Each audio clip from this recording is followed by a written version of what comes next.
दुद्धि में दूसरी बार आए हैं और एक सप्ताह का कार्यक्रम भी है। क्या कार्यक्रम है, कार्यक्रम का उद्देश्य क्या है? श्रीमद् भागवत सप्ताह ज्ञान यज्ञ द्वितीय वर्ष में मैं दुद्धि के पावन परिवेश में आया हूँ। प्रथम बार आया तो अपार भक्तों का स्नेह प्रेम और जो भक्त भगवान की कथा को श्रवण करना चाहते थे उन तक पहुँच पाया, उनके जीवन में परिवर्तन करने की अभिव्यक्ति जागृत कर पाया। इस अभिलाषा से दुद्धिवासियों ने मुझे द्वितीय वर्ष भी निमंत्रण दिया और जो प्रथम वर्ष में अधूरा रह गया था, हमने वह तेज, वह शक्ति, भगवत कृपा का अनुभव तो कराया था, लेकिन भगवान का चमत्कार कुछ शेष रह गया था। उस भगवान के चमत्कार के पूर्णता के लिए और यह बताने के लिए कि यह धरती भगवत प्रेम और भगवत अनुकंपा से ही चलती है। विज्ञान कितना भी अग्रसर हो जाए, विज्ञान कितना भी आगे बढ़ जाए, लेकिन विज्ञान का सिद्धांत जो है हमारे धर्म के सूत्रों के आधार पर ही चलता है। उसके जीता जागता उदाहरण कंबल वाले बाबा जी हैं जो आए हैं और प्रातःकाल प्रतिदिन इनका शिविर लगेगा। सायं में 7 बजे से भव्य भगवान की कथा होगी।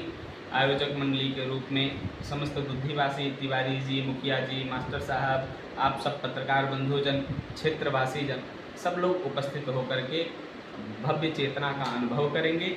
आयु, आरोग्यता, ऐश्वर्यता को प्राप्त करते हुए भगवान की दिव्य महिमा अनुकंपा का अनुसरण करेंगे। आज के समय में धार्मिक कार्यक्रम होते हैं, उस आयोजन को लेकर के कहीं कहीं कुछ कठिनाइयों का भी सामना करना पड़ता है, क्योंकि आज का जो युग है अधिकांशतः नशे इत्यादि में लीन रहते हैं, तो उनको आप कैसे अपने धर्म में जोड़ने का प्रयास करते हैं? देखिए, हमारे धर्म की चेतना बहुत विशाल है और उस विशालता को जिसने भी तनिक भी समझने का प्रयास किया उसके जीवन में परिवर्तन निश्चित में वो आया है। और हमारे कथा का एक ही सार रहता है कि एन केन प्रकारेण हमें परमेश्वर के दिखाए हुए मार्ग पर चलने का प्रयास करना है।